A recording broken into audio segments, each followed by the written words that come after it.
Shambho Mahadev, Mahadev, Mahadev, Mahadev. So we was discussing gunas, the gross, fine, manifest and unmanifest.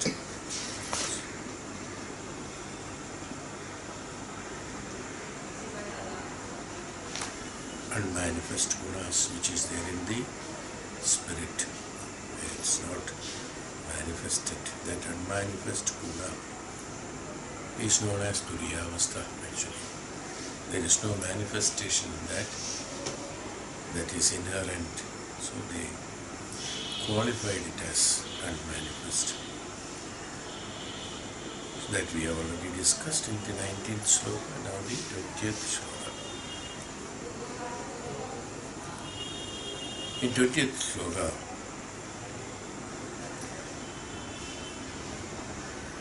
Maharishi says, Drashta drishimatraha shuddho vipratyayānupashyah. Drashta drishimatraha shuddho vipratyayānupashyah. Drashta, what's the drashta? The seer. The one who is seeing things is called the seer, the drashta. Drashta drishyamatra shuddhopi. The seer is a shuddhopi drishyamatra, the pure consciousness. The seer is the pure consciousness only. The one who sees is the pure consciousness, and though pure, pratyayānupashya, anupashya, he appears to see through the mind. Anupashyanti, pashyanti, anupashyanti. Ragaha, anuragaha.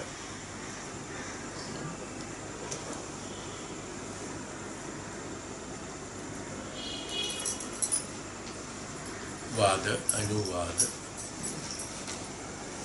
anupama,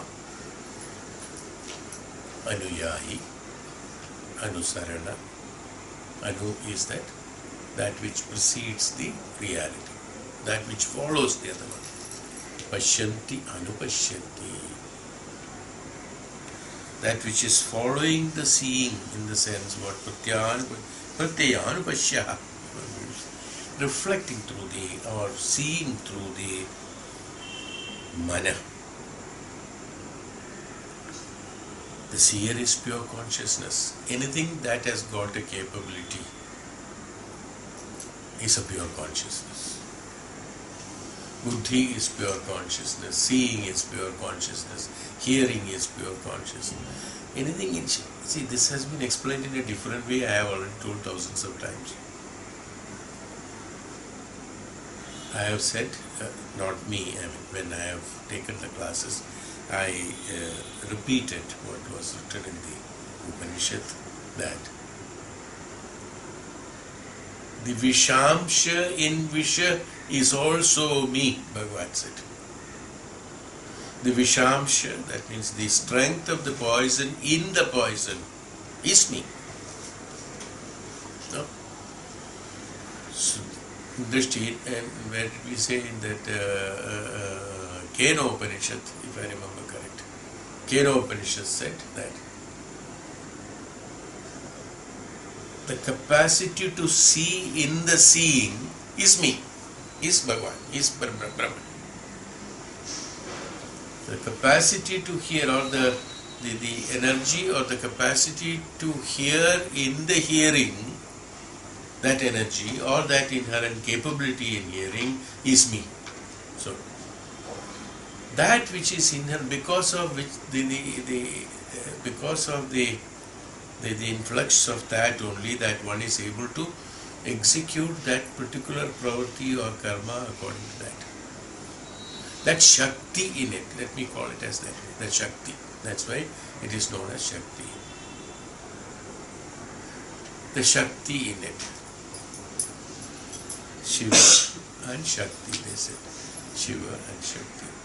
The execution part of the consciousness is called Shakti. How the consciousness has to be presented through various mediums is called Shakti. No?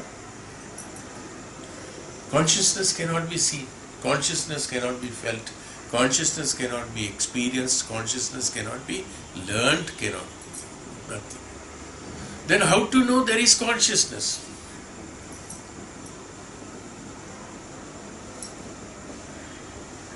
Because I am speaking, you are listening. Is that consciousness? I am speaking, you are listening. Is that consciousness? That Shakti. How do you listen what I am speaking?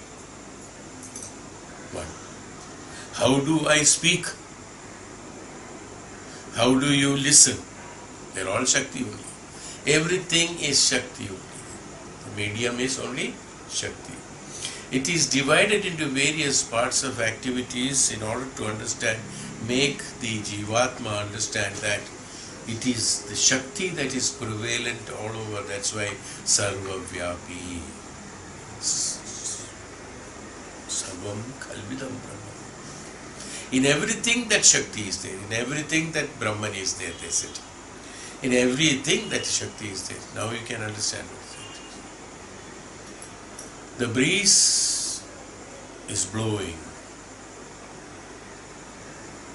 Why should the leaf move if the breeze is moving? They say that it is because of the lighter, the property is lighter. The force of the scientific, the physical science, what we call, the force of the wind is, velocity is such and such. Whereas the resistance power is low, therefore that which is a higher force which is blowing, the lower resistance will have to move. Is why the shaking of the leaf takes place, is the explanation.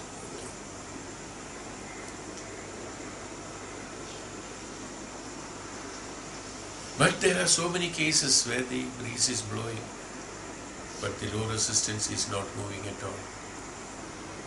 Many cases are there. First of all, how this movement takes place. If it is a constant blowing of the wind, then the leaf should be constantly in one position only. Why it should come back again?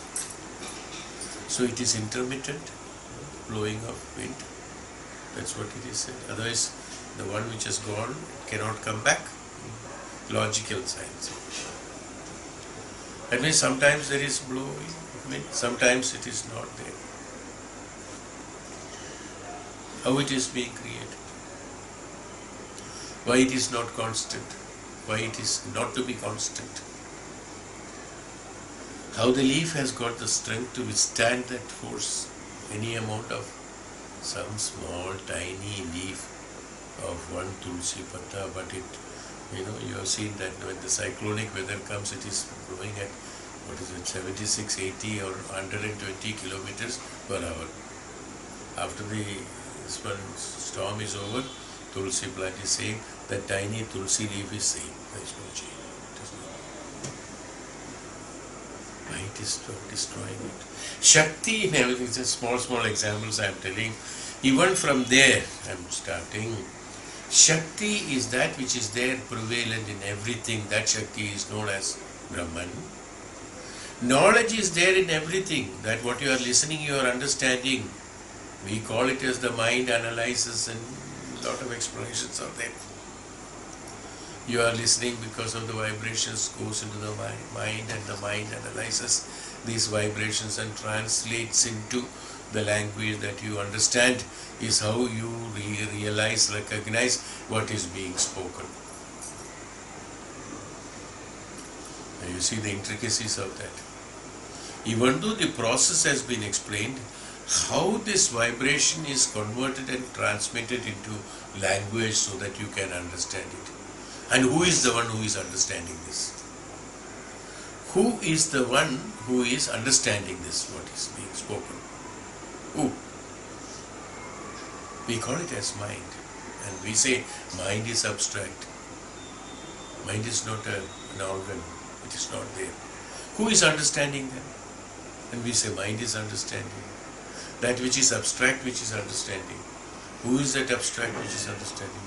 It is that Shakti that is understanding. Very intricate problem, no? We will not be able to understand it all. We will be at loss. How that word that is spoken by me, you are listening it. One analysis is enough to understand. It is the existence, it is the Brahman that is prevalent, nothing else. How it is being spoken, how it is being listened, how it is being understood.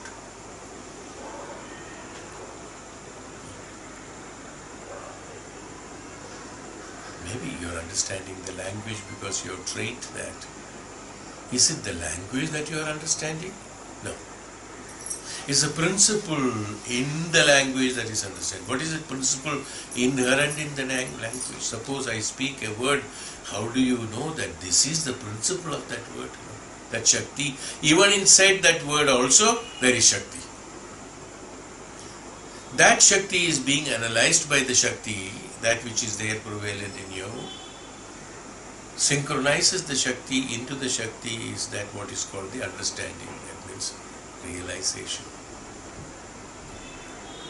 That which is being again through the vibrations making you, that application takes place from the Shakti. The application of the understanding takes place. Is Brahman, is Shakti, is Brahman, is consciousness, is knowledge, whatever you call it, is Ishvara, is God. Otherwise, how this prakriya is happening? We know this is what is happening, okay. But how is it happening? That is what the truth is. Because just happening, I know. When you are pedaling the cycle, cycle moves, everybody knows. How does the cycle wheel move? So many implications are there. So everyone should know that. No? That is called the Shakti, the power, the Shakti, the Brahman. How you understand? That means, what is there in this universe? Everything is Brahman. It is the Shakti that is being put in. It is the Shakti that is being analyzed. It is the Shakti that is analyzing the Shakti. And it is the Shakti that is understanding. And it is the Shakti that is revealing. Everything is Shakti. Everything is Brahman. Everything is that. Drishta, Drishyamatra. It's a pure consciousness. Brahman is that. The seer is pure consciousness. The one who is seeing or the one who is experiencing or the one who is speaking or the one who is listening, everything is pure consciousness. Because it is that Shakti or it is that Brahman, that which is speaking, which is listening, which is understanding. All the prakriya is done by that Brahman only. And we call it you. Prithak.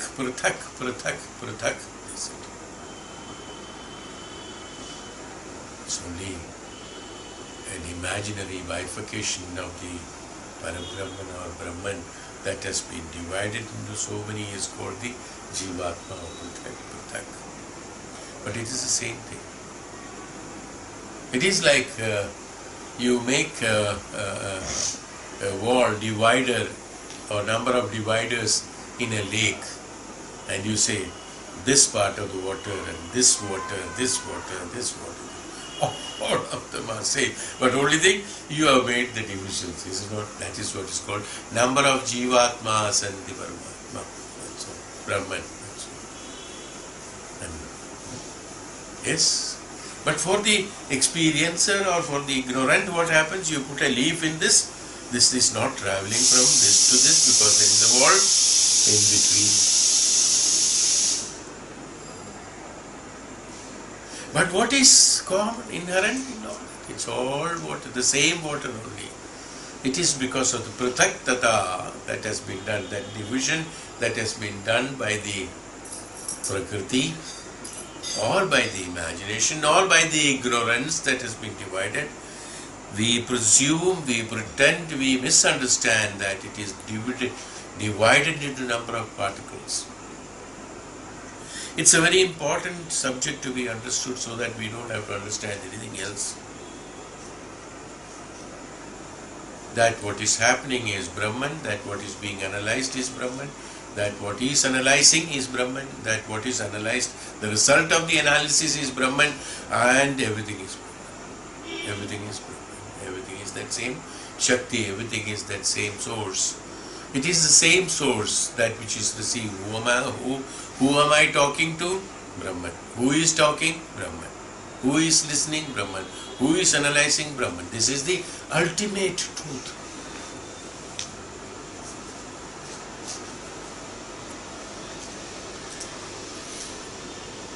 You may not agree with me.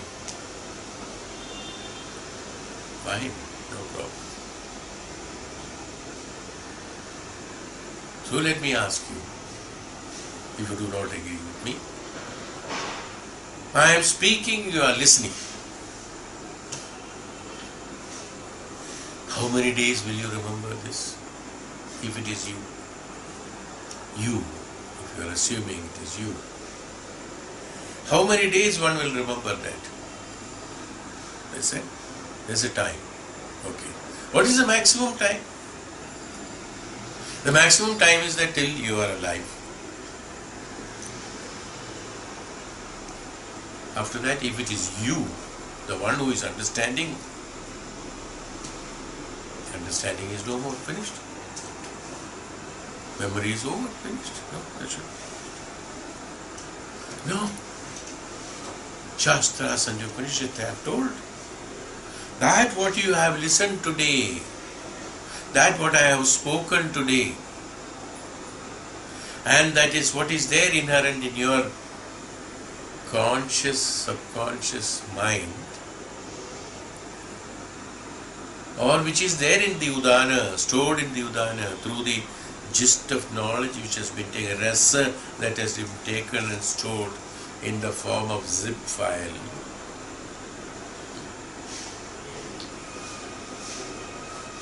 Is permanent. He says, the Upanishad said, Maharishi said, Tapasvi said, it is permanent throughout your number of janmas, so long you may be keeping on being born, even after being born.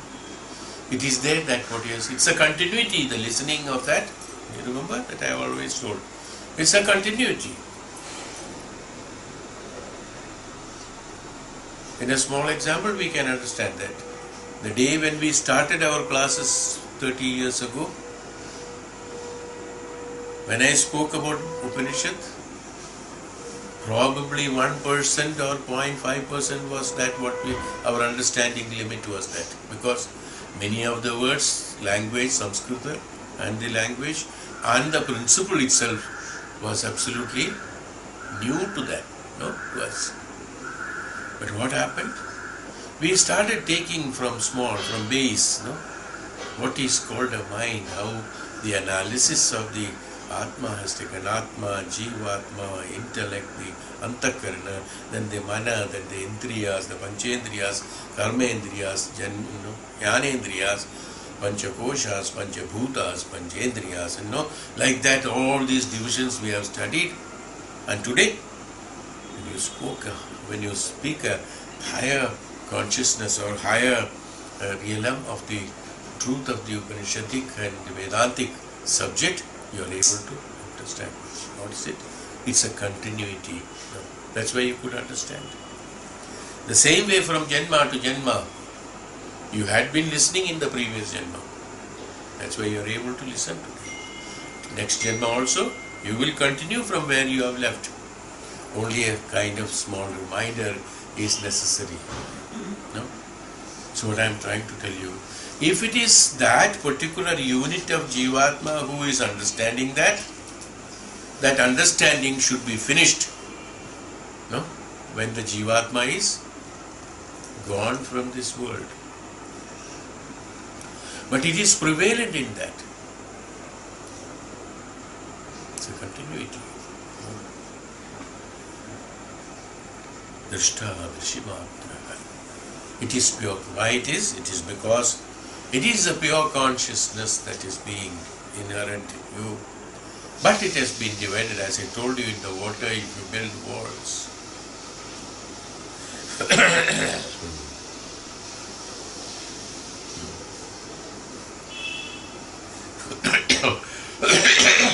they created a bifurcation, that's all.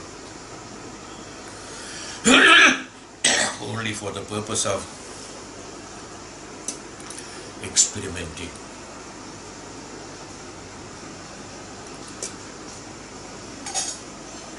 Drashta Drishimatraha. The seer is the pure consciousness only. But though priya, shuddhopi, though pure, pratyayanupashyaha. It appears to be, or it appears to be seeing through that. As I told you, the water seems to be separate from this water because there is a wall in between.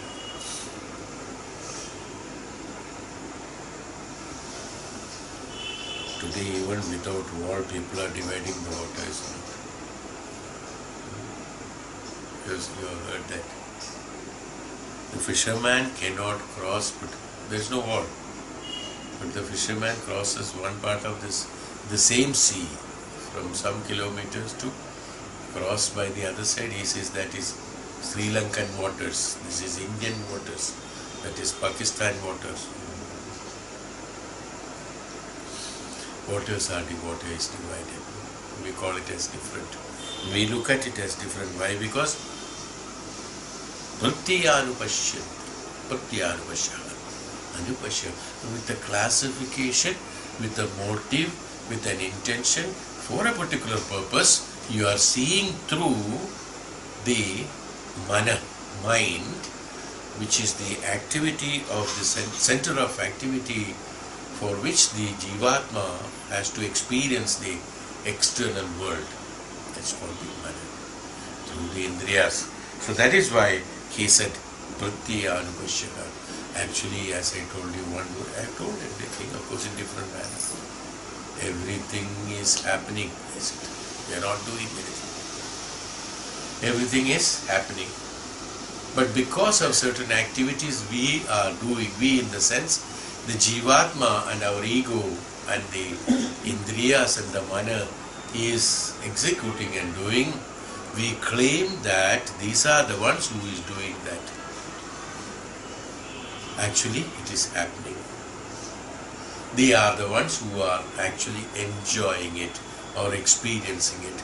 Through these instruments, because of the externalities, have to be experienced through the instruments and then transmitted to the Antaratma, the Jivatma, is why these instruments are provided.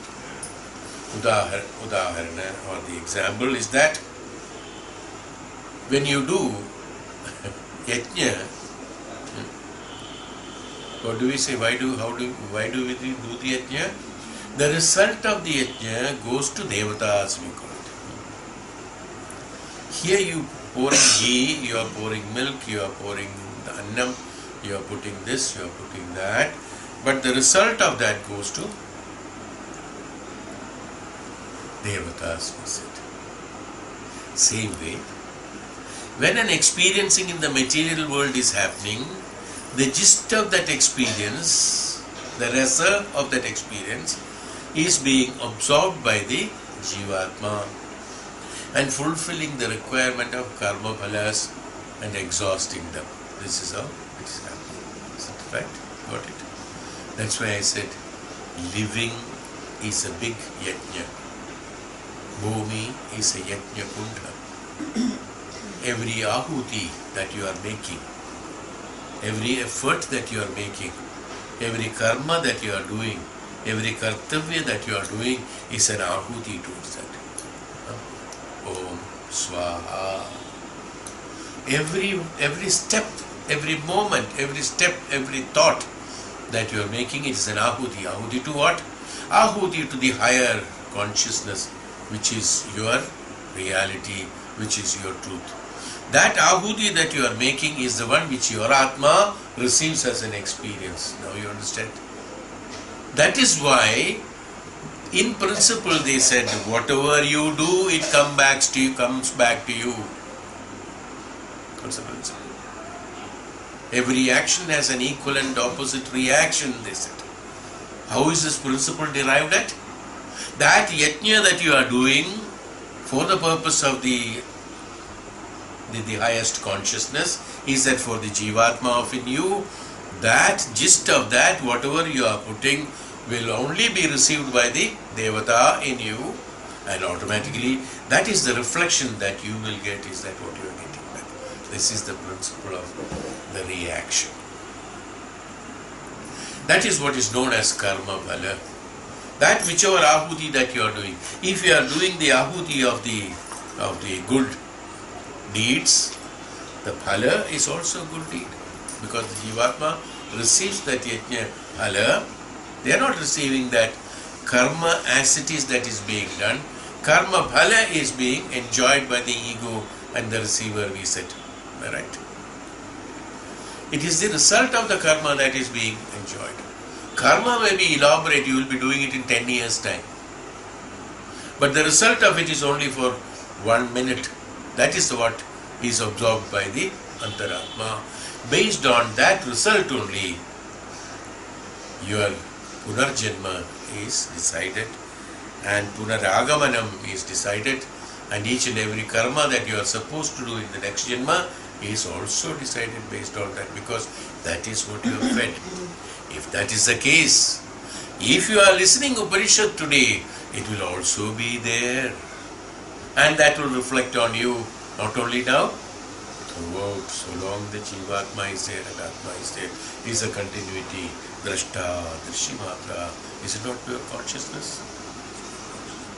Then what happens? Then the actual execution of things are being done appears to be totally different. Is that what is called Pratyayanubhashyaha?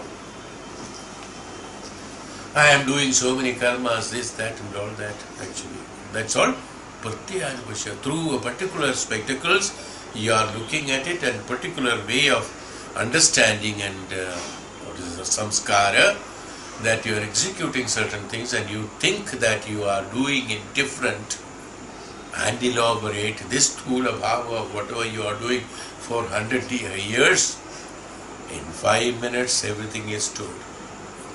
Total. That analysis of that 5 minutes is that which is absolutely received by that, is the karma alam. In that elaborate consistency of all the karmas are inherent in that. No? You know? You don't believe.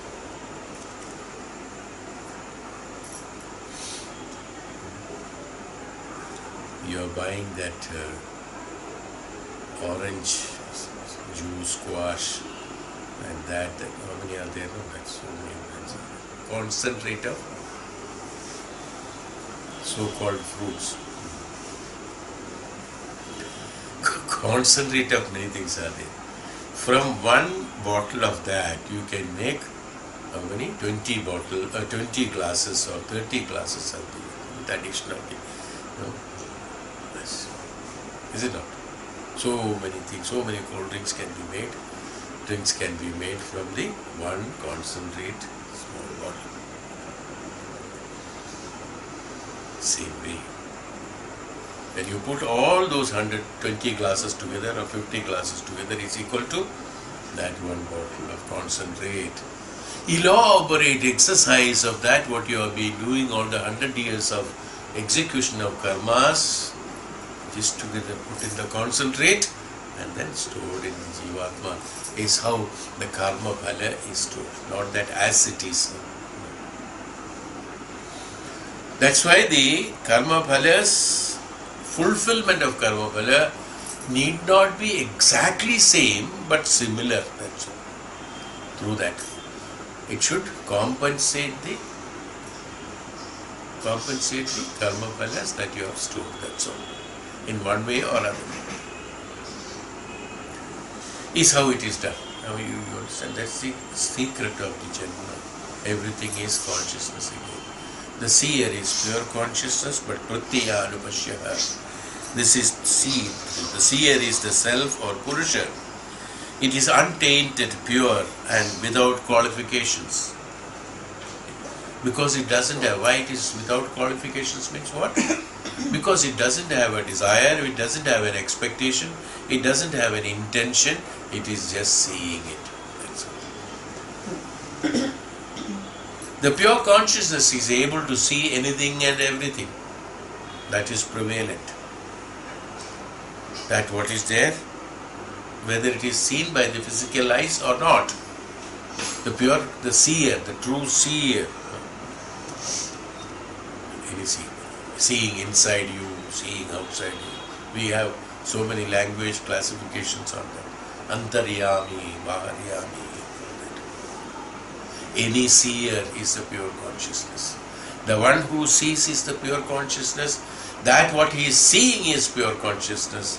And that what he is seeing through is pure consciousness. And the result of that seeing is also pure consciousness.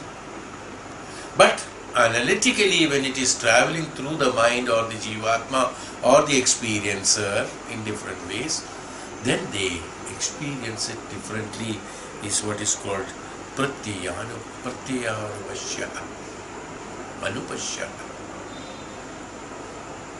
Pratyaya anupashya. You are seeing yourself in the mirror. Simple thing. You are seeing yourself in the mirror.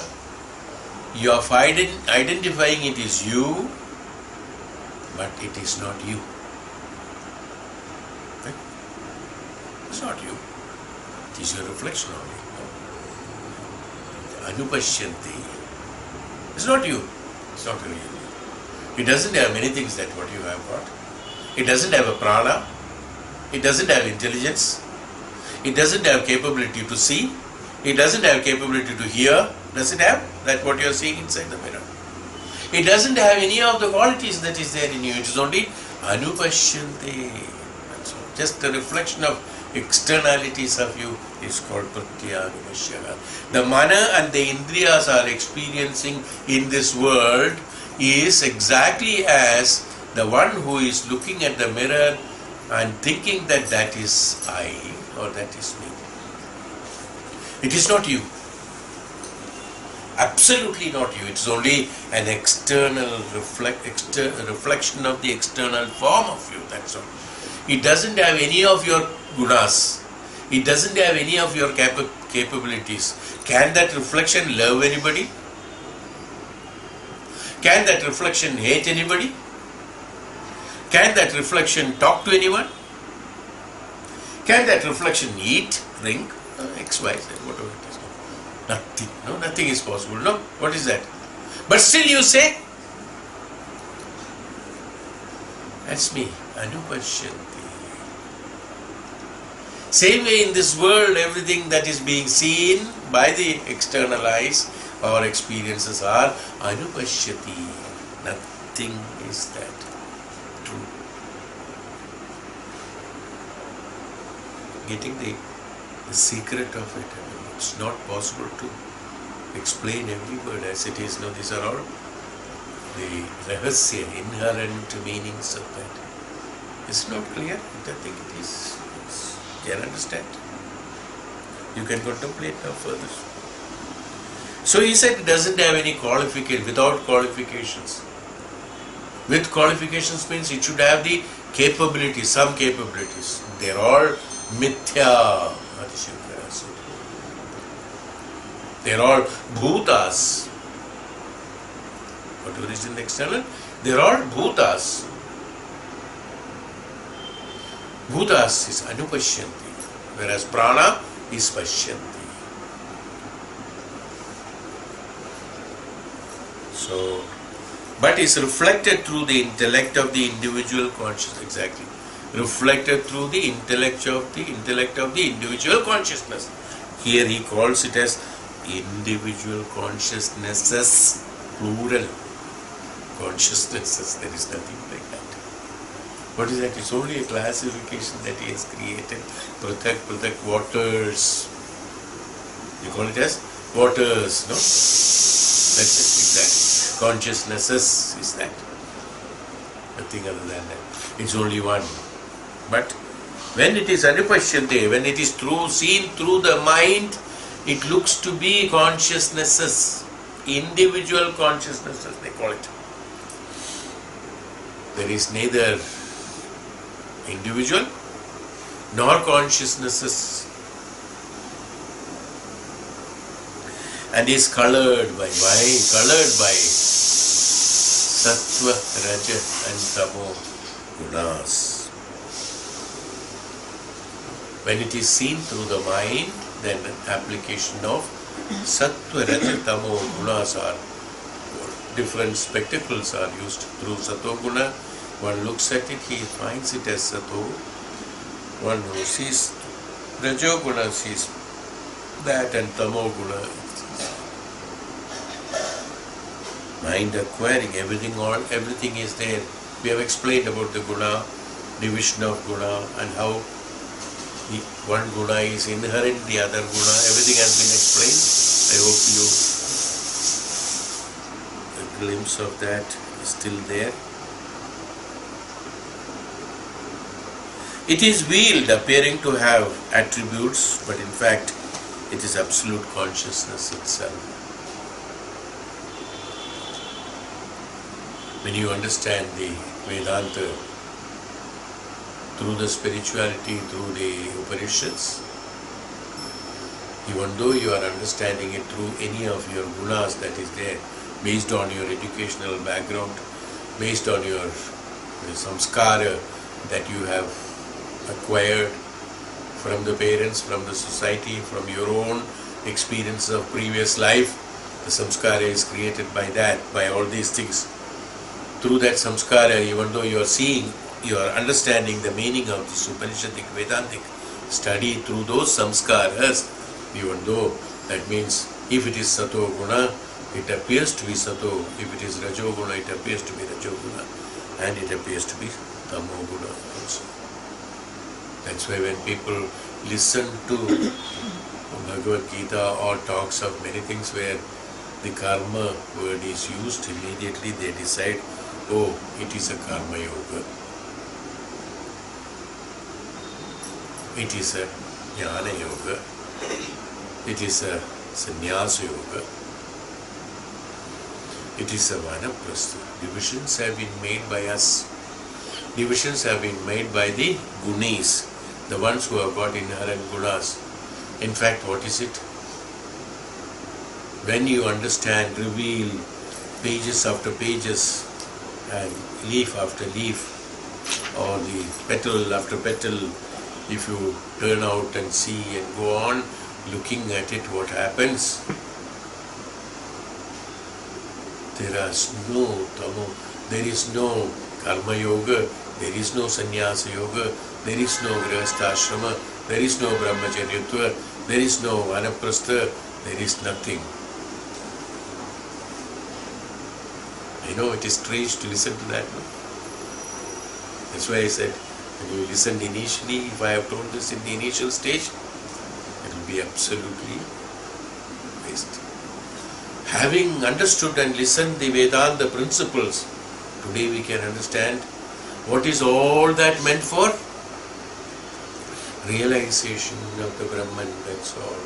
Whether it is grihasthashrama, whether it is brahmacharyatva, grihasthashrama, or the vanaprastha, or the sannyasa yoga, or karma yoga, jnana marga, or any of these principles or bifurcations that you have created and functioning on that is meant for what?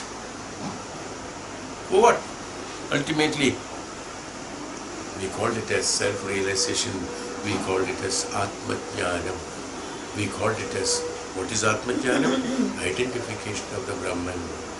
Atma-jnanam in me, and when I get the Atma-jnanam, and when you get the Atma-jnanam, and when you get the Atma-jnanam, everyone's Atma-jnanam is one. That cannot be different. But to acquire that Atma-jnanam, you have taken different paths, that's all.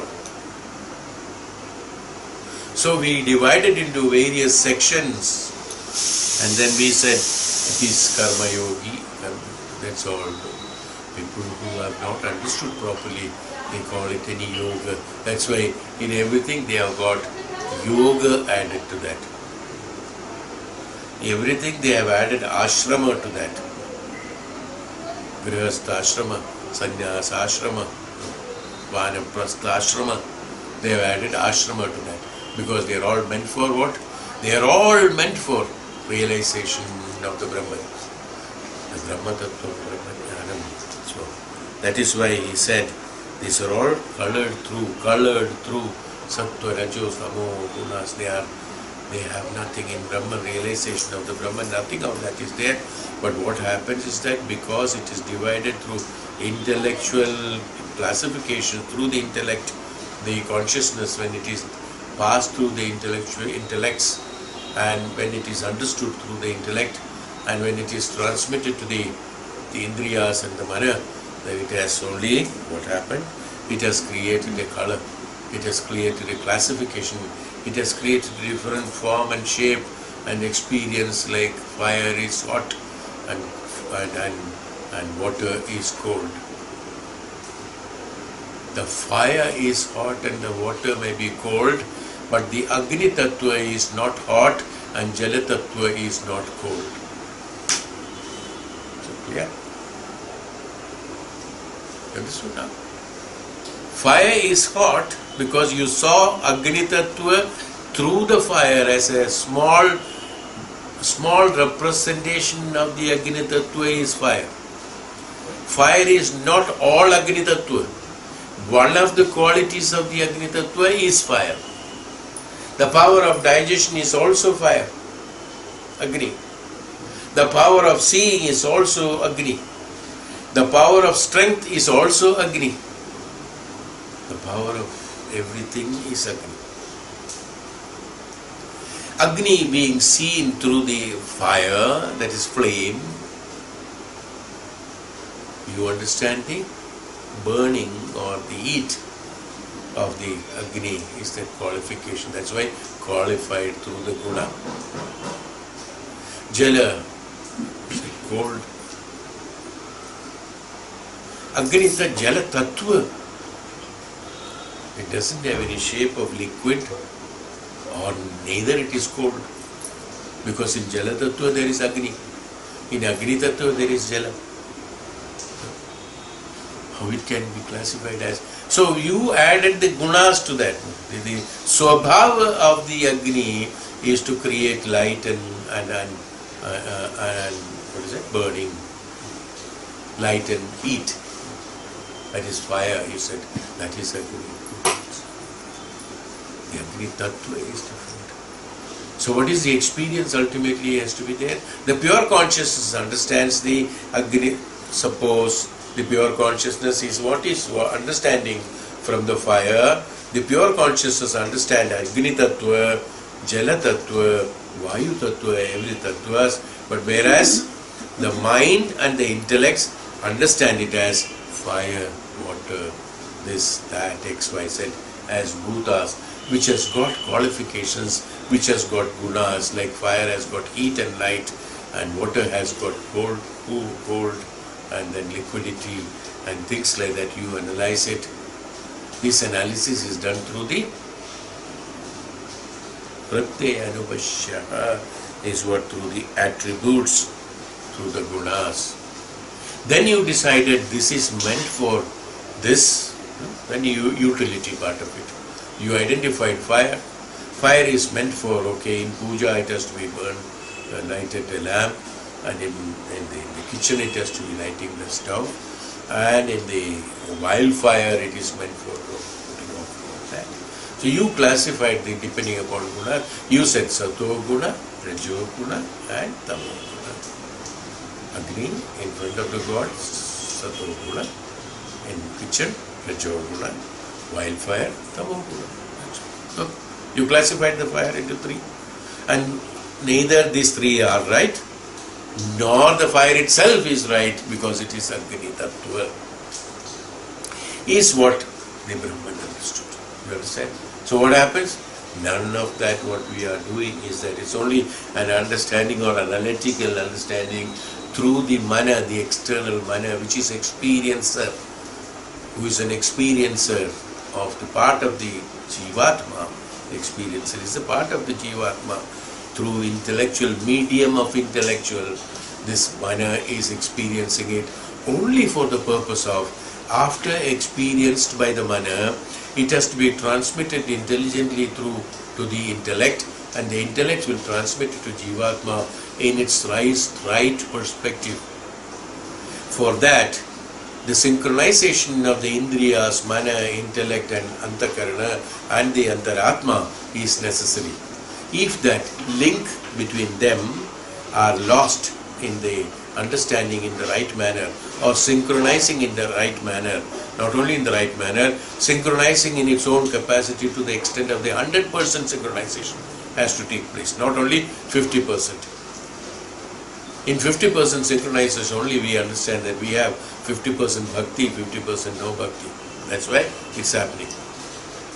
Sometimes you have concentration, sometimes you don't have. Sometimes you, why? Because we say that, oh, you are not attentive, we are not serious about it. What is the qualities of attentiveness and seriousness? If you are serious, you will understand it perfectly. Shraddhavan labhate Dhyanam. What is a seriousness? What do you call it as seriousness? 100% input of the quality of the Jivatma through intellect into the mind is called serious. Or concentrate. Who is concentrating on whom? It's called concentration. It's called, as I said before this, concentration and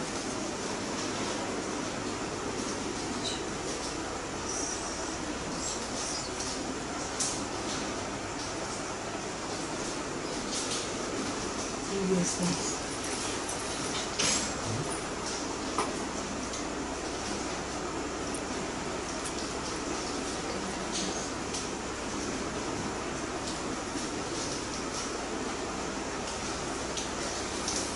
Shraddha, attention and concentration. To have Shraddha, there has to be bhakti. Bhakti is that surrender, the quality of surrender. What is bhakti? Bhakti is bhava. Bhakti bhava. It is a bhava, it's not an emotion. It's not a guna. It's not a quality. It's not an attribute. No, it's not. None of this. What is bhakti? Bhakti is only bhava, bhavana. Thought, imagination, thought. Bhakti bhava has to be there. That means in bhakti bhava, how this bhavana or bhava in us will come? Bhakti bhava. How will you create bhakti in you? How is that bhakti is developed in you? How can you develop the bhakti in you? Bhakti can be developed through surrender only. Samarpanam. Samarpanam is called bhakti, in fact. What is bhakti? Otherwise, what is bhakti?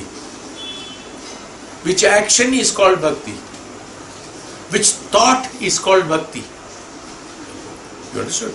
It's an analytical study. You have to study this subject. Otherwise, you will not understand the Vedanta in the right manner. Bhakti, that's why they said, what is the language itself says, no? Bhakti bhavana, bhakti bhava, bhakti bhavana. It's only a bhavana. Bhavana is what? Bhava is what?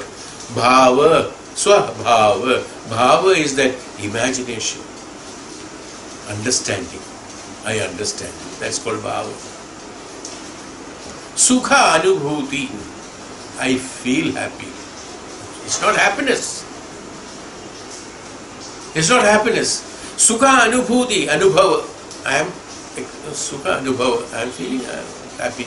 I am feeling happy. Generally, that is what people say. I am feeling happy. I am happy. Nobody says that. Very rare, no? I am feeling happy. What's that? Bhavana. Bhakti is a bhava. How this bhavana is developed? How this bhava is developed?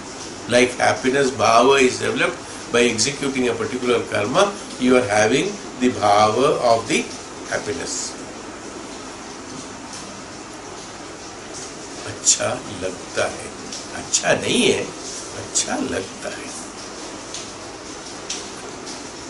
In every language it is there. It is not अच्छा है, अच्छा लगता है. Bhava. Bhakti bhava is developed. Bhakti is equal to direct relative meaning. Bhakti is equal to samarpanam. When you have 100% samarpanam, you have got true bhakti bhava. Otherwise it is adulterated. Bhakti bhava is the one what you are seeing today in the world, expressing themselves in the temples, in the houses, in mandir, anywhere you go. These are all adulterated bhakti bhava. There is bhakti bhava is there, but it is adulterated. 10% bhakti, 90% swarthada in the expectations and desires. And through that, to achieve that 90%, 10% samarpanam is done. There is no other way.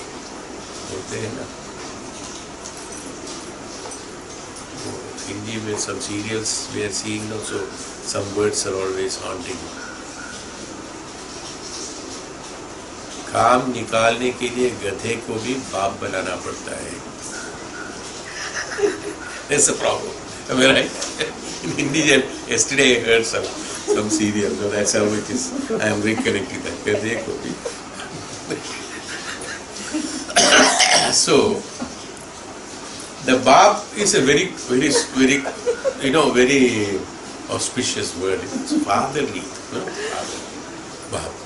So, 10% of that bhakti to achieve, even Gadha is, he knows that it is Gadha, but he calls him Bap. Because he wants to achieve something.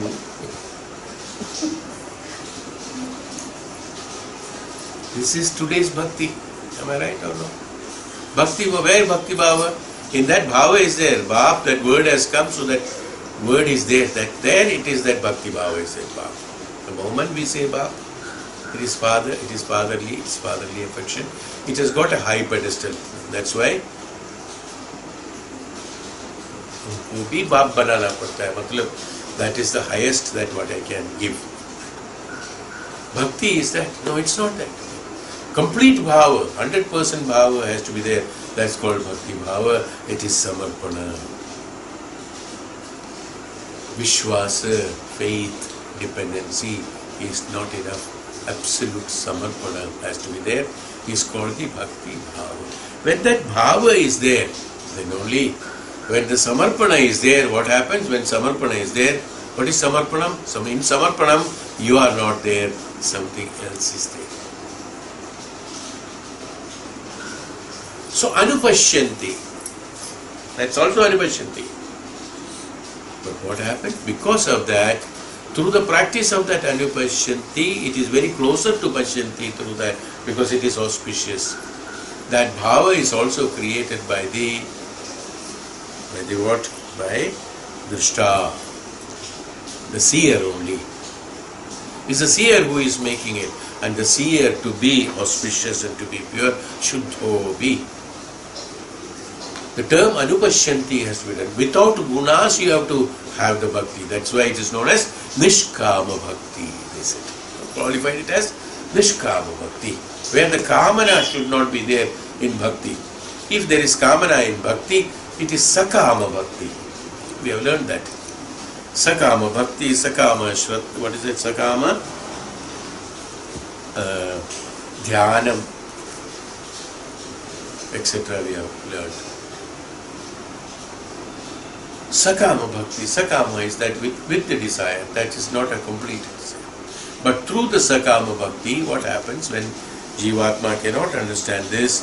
So the gunas have been provided. In gunas, you can use it as sakama bhakti first.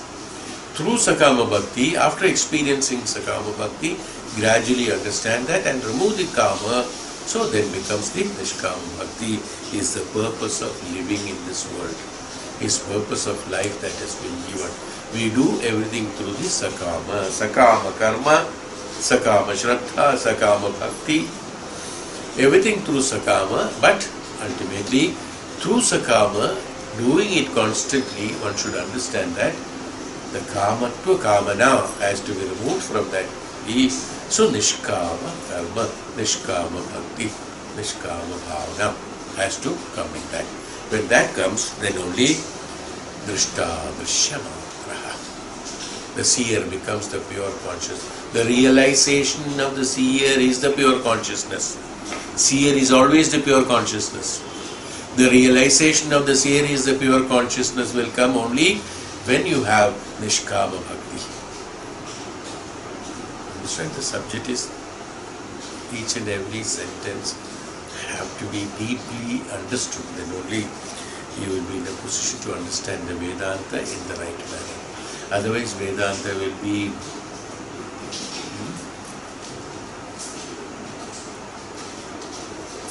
story, just a story, not an interesting story also.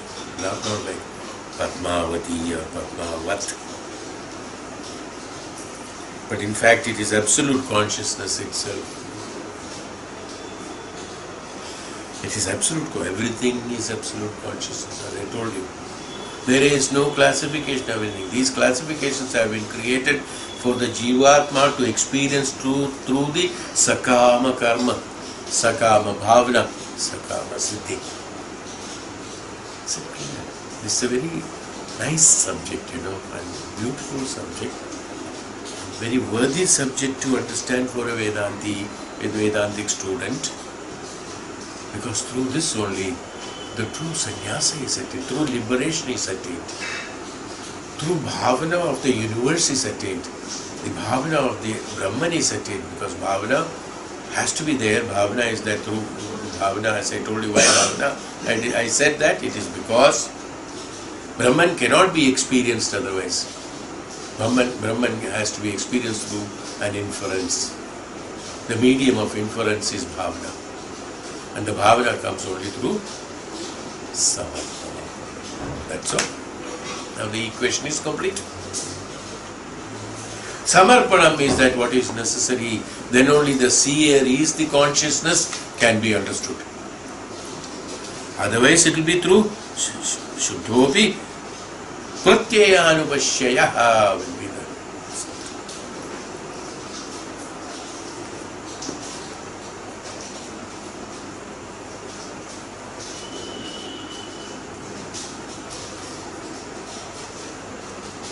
Now, the seer is the self or Purusha. It is untainted, pure and without qualification, but is reflected through the intellect of the individual consciousnesses and is colored by these gunas, trigunaas.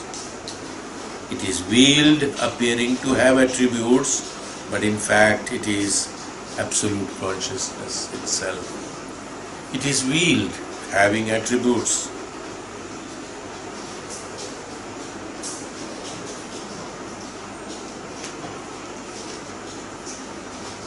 How is it veiled and why is it veiled? What is the necessity of it? It's a big question which cannot be proved and completely explained. But when we go to the next sloka, a little more, an inch, we will move forward. We have to inching. Now we call it as inching. No? We have to inch by inch. Still then, unless and until that total samarpana takes place, you won't be attaining that. This moving by charate, by movement of understanding, we will reach a stage where an absolute inference can be drawn. So that using that inference and using that quality of the samarpana, we will be in a position to experience the Brahman. Is the purpose why these small qualifications and divisions is being made. One more sloka will take care of this. 21st sloka says, so this sloka, drishta drishimatraha shuddho vibhutya anuvashya. This has to be analyzed and contemplated for days together. I told you everything what is. Small examples I told you. That what you are seeing, the Shakti inherent, listening Shakti inherent. But unless we contemplate it and realize it and accept it, and it comes to a total, as I told you, synchronizing the mind to the Antaratma through the intellect has to be in a 100% situation. Otherwise we will not be in a position to even draw an inference what is the true consciousness. It's not possible. To identify the true consciousness, the fictitious consciousness, even to an extent of one small matra has to be removed from the mind, then only the true understanding of the consciousness of the Brahman can be understood. In the milk, even if there is a small drop of lemon is there, also is good enough to split. Right? Maybe you have 100 liters of milk. In 100 liters of milk, one drop of lemon is good enough.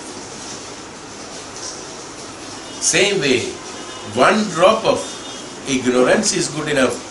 A non-synchronization property is good enough in the mind with the Antaratma or the consciousness, which is already prevalent for you, ready and very close by to you. Always, not only close by to you, it is around you. Anywhere you look at, there is Dhyanam. Anywhere you tap, there is Dhyanam. Anywhere you touch, there is Dhyanam. Only mind has to be oriented to that, that's all.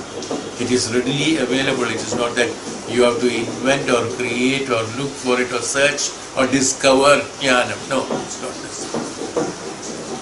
It's called synchronization. That's why I said it's synchronization. Just to synchronize it, and how to synchronize it? Synchronizing is that remove the ignorance from the mind, it automatically synchronizes with the Dhyanam. That's all. The quality of the mind has to be changed into the highest consciousness, then automatically it is merged with that. The bhashana, the visha in that has to be removed, so it becomes nectar.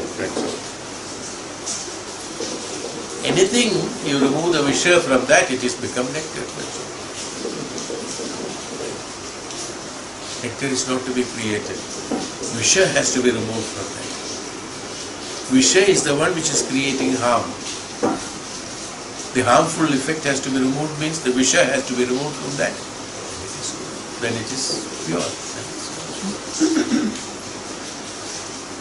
Side effects from the medicine is taken out, then the effects remain. Side is gone.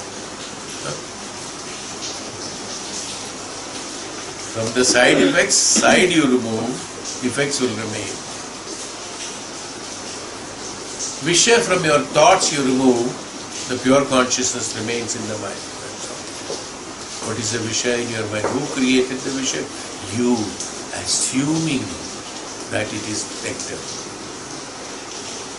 You have a liberty to, the qualifications that you have been given is that intellectual power in you, so that you are able to imagine, you are able to dream, you are able to desire, you are able to expect, you can create the gunas in you, you can make it possible.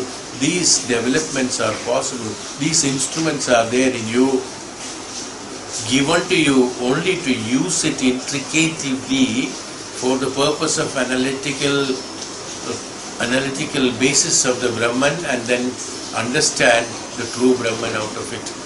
Is why these instruments have been given so that minutely you can go through the details of the discrimination through the mind and through the intellect, then and identify and relate yourself relate yourself means your mind and intellect to the antakarna, antaratma, or the highest consciousness, is why these so many instruments have been provided so that all the flaws can be removed from these instruments. That means removing the bhashana, removing the visha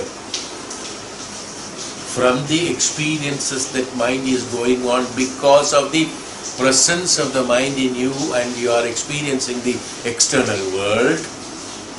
From the experience of the Bhutas, the analytical changes can be done. The analytical experiences, analytical discrimination can be done through these instruments, and then identify the Bhuta. The discrimination of Bhuta and the Prana can be separated and identified.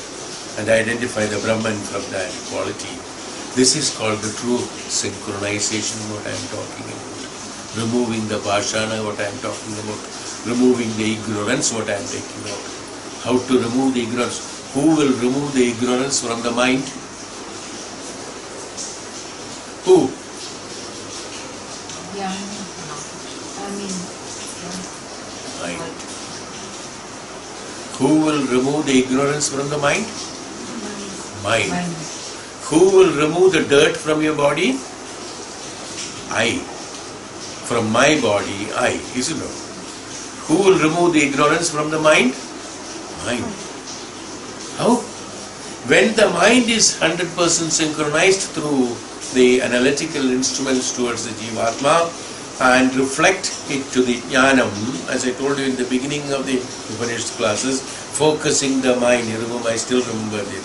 Focusing the mind towards the Dhyanam, the reflection of the Dhyanam totally reflects on the mana. As you see that in the earth, when the sunlight falls on that, it is day, and when the sunlight is not falling in the areas which is known as night. Same way, the mind, when it is focused on the antakarana, on the Dhyanam consciousness, it becomes completely filled with Dhyanam and reflected with Dhyanam, fed by Dhyanam, synchronized into the Dhyanam. By that what happens?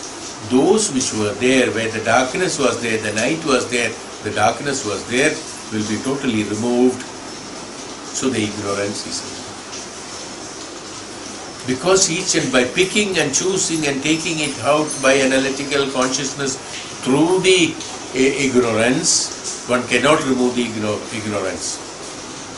Okay, I got this bad habits, how to remove the bad habits? Create another bad habit so that this bad habit can be removed. So create another bad habit for that, so the one more bad habit can be removed. This is how ultimately you will land up with all the bad habits. This is an example like that. So that is not possible. Removing ignorance which is already mingled with the quality of the mana through the gunas, which appears to be mind itself, which cannot be externally identified and looked and then pick and choose and taken it out as the stones from the ice. It's not possible. How is it possible then? Reflect to the Dhyanam. Once the Dhyanam is reflecting on the mind, the ignorance is automatically dissolved, dissipated into the Dhyanam. Where is it going? Into the Dhyanam. Where is darkness going when the light comes? Goes into the, I explained this.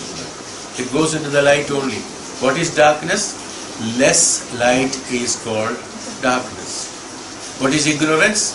Less Dhyanam is called ignorance. That's all. So where will ignorance go? Into the Dhyanam. That's all. No? This is how you synchronization of mind into the Dhyanam has to be done. Is it clear? How is it possible then? It's possible, very simple process which our ego obstructs us doing it, or our Dhyanam obstructs us doing it, is that samarpanam to the Dhyanam. Shraddha, that's why from that only he said very firmly the Vedantic principle Upanishad have told Shraddhavan Labhate Dhyanam. Simple, no? For that simplicity, to understand that simplicity of the word, we have to talk this.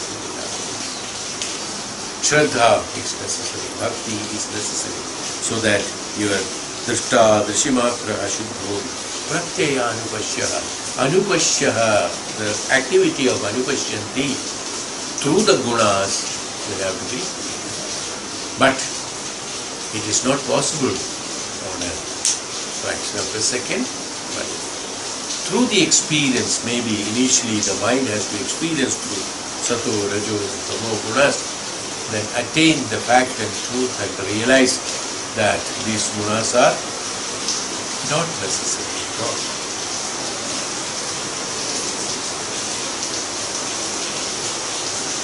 21st sloka will take.